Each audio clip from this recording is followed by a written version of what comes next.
I said, sorry. Let's get up here on the actual.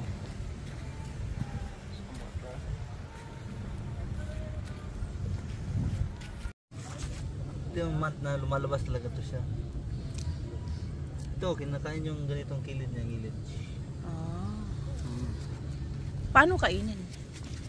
Kilo lang po, vinegar. Ah, vinegar. Ah. It feels like jello, Bo. You wanna touch? I'm okay. They're good. Jelly. Ba may matay to siya, kuya? Oh, normal. No sting, kuya? Wala yan. Hindi ba lahat ng jellyfish makasting? Hindi ah. Yan ang klase yung nakakain ngayon na jellyfish.